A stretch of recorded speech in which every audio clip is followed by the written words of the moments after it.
صل على محمد يا رب صل عليه وآله.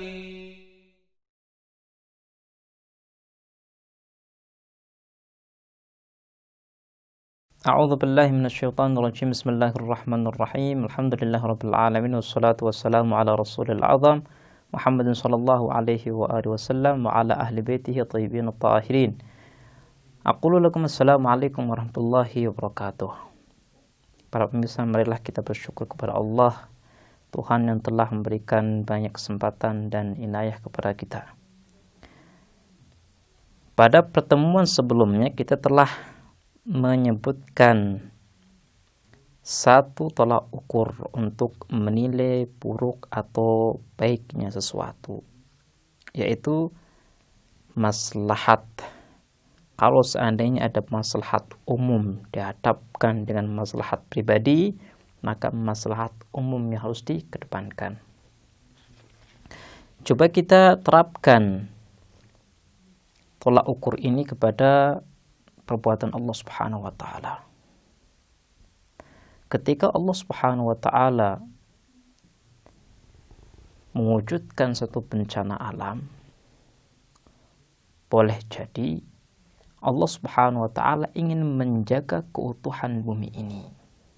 Mungkin bencana alam ini terjadi di sebagian tempat saja, 1, 2, 3 tempat.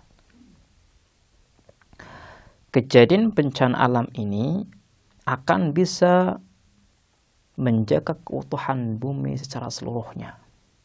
Artinya dengan mengorbankan 3 tempat, ribuan tempat akan terjaga. Makanya kalau seandainya kita ingin menilai perbuatan Allah Subhanahu wa taala, kita harus memiliki banyak kemungkinan. Mungkin saja Allah Subhanahu wa taala ingin menjaga kita. Mungkin saja Allah Subhanahu wa taala ingin menjaga bumi ini. Dan kita jadikan tolak ukur bahwa maslahat umum harus dikedepankan. Jadi ingat, salah satu alasan kenapa Allah Subhanahu wa taala menurunkan bala kepada satu kaum, boleh jadi karena Allah Subhanahu wa taala ingin menjaga maslahat umum, maslahat orang yang lebih banyak. Ini adalah yang pertama. Kedua, satu penilaian atau penghukuman yang kita berikan terkadang salah karena minimnya ilmu kita. Seperti anak kecil.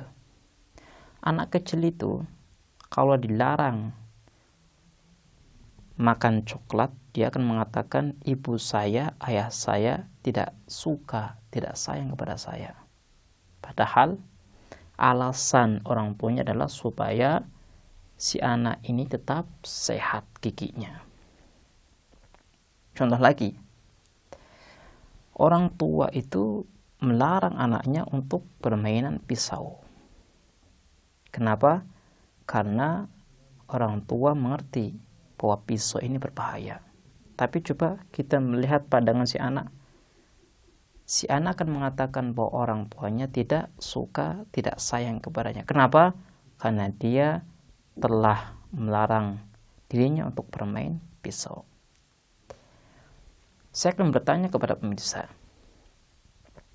pandangan anak ini yang salah atau perbuatan orang tua yang salah?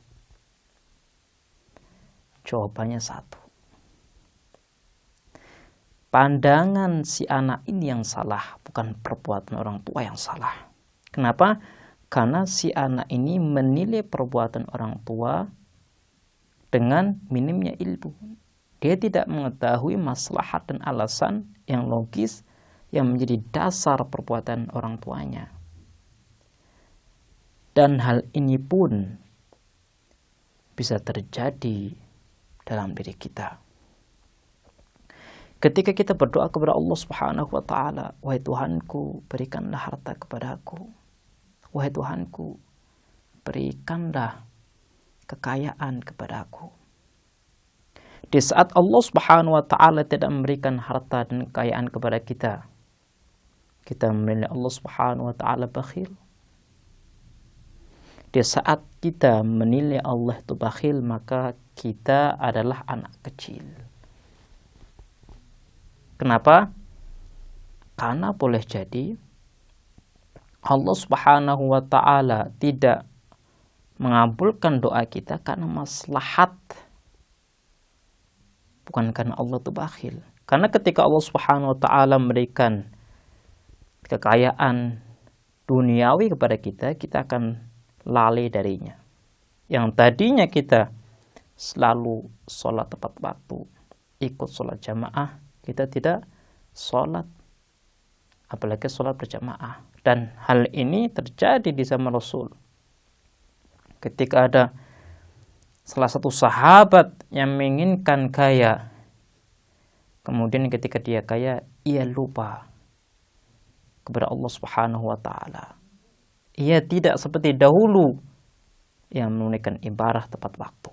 Jadi ingat pemirsa, tatkala Allah Subhanahu wa taala memberikan sesuatu yang pahit bagi kita, ingatlah bahwa Allah itu pasti lebih mengetahui maslahat daripada diri kita. Jadi kalau kita menilai perbuatan Allah dengan ilmu kita, maka ini merupakan kesalahan besar. Allah Subhanahu wa taala dalam ayat Al-Qur'an mengatakan, "Wa ma utitum minal ilmi illa qalila." Manusia itu ilmunya terbatas. Nah, kalau ilmu terbatas, bagaimana mungkin bisa menilai perbuatan zat yang tidak memiliki batas, zat yang maha sempurna? Hal ini tidak logis. Ini adalah alasan yang kedua supaya kita tidak menilai perbuatan Allah sebagai perbuatan yang buruk. Jadi apapun musibahnya, boleh jadi hal itu adalah maslahat bagi kita, tapi kita tidak mengetahui maslahatnya. Kemudian yang ketiga, ketika ada musibah menghampiri kehidupan kita, ada kemungkinan musibah ini merupakan peringatan atas apa yang kita lakukan. Contoh, kita itu melakukan perbuatan maksiat, kita lupa kepada Allah, kita tidak melakukan perbuatan-perbuatan yang ma'ruf. Ketika kita sudah lupa akan moral, akan agama, maka Allah Subhanahu wa taala menurunkan musibah kepada kita supaya kita ingat. Karena biasanya orang kalau kena musibah, ia akan ingat kepada Allah Subhanahu wa taala. Makanya kalau kita melihat kepada masyarakat kita, orang-orang yang dahulunya mendapatkan kehidupan yang baik, yang serba ada, dan mereka itu lupa kepada Allah Subhanahu wa taala, mereka tidak memberikan perhatian kepada ritual-ritual agama, seketika itu Allah Subhanahu wa taala mengambil hartanya, mengambil kekayaannya. Kemudian mereka ingat tentang apa yang mereka lakukan, maksiat yang mereka lakukan, dan mereka kembali kepada Allah Subhanahu wa taala. Jadi ingat para pemirsa, boleh jadi ketika Allah Subhanahu wa taala memberikan musibah kepada kita, hal ini merupakan peringatan. Jangan sampai kita lupa dari Allah Subhanahu wa taala. Makanya Allah dalam Al-Quran berfirman, fa'asa an takrahu syai'an wa yaj'alallahu fihi khairan katsira. Mungkin saja kita tidak suka kepada sesuatu, kepada pemberian Allah Subhanahu wa taala, padahal di pemberian Allah ini terdapatkan kebaikan yang banyak. Kita tidak mengetahui. Makanya kita tidak boleh menghukumi Allah Subhanahu wa taala dengan apa yang kita ketahui. Kemudian filosofis musibah yang keempat. Ketika Allah Subhanahu wa taala memberikan musibah kepada kita, boleh jadi musibah ini merupakan azab dari Allah, balasan dari Allah Subhanahu wa taala atas dosa yang kita lakukan. Di mana hal ini disinggung oleh Allah dalam Al-Qur'an. A'udzu billahi minasyaitonir rajim. Bismillahirrahmanirrahim. Dhaharal fasadu fi barri wal bahri biman kasabat aydin nas. Dalam ayat ini Allah dengan jelas mengatakan dhaharal fasadu fil barri wal bahri. Terjadi kerusakan di darat dan di laut. Bima kasabat aydin nas. Kenapa? Karena ulah manusia. Jadi jangan disalahkan Allah Subhanahu wa taala. Manusia sendiri yang menginginkan bencana. Makanya kalau kita ingin lepas daripada bencana, kita harus lalu kembali kepada Allah Subhanahu wa taala. Baiklah pemirsa, insyaallah kita akan melanjutkan bahasan kita tentang filosofis musibah. Semoga kita diberi keimanan yang kuat, diberi keyakinan yang kuat oleh Allah, oleh Tuhan kita, sehingga apapun bencana musibah yang datang kepada kita, musibah ini tidak merubah keyakinan kita, tidak menjadikan kita menghukumi Allah Subhanahu wa taala. Allah itu bakhil, Allah itu tidak adil. Na'udzubillah.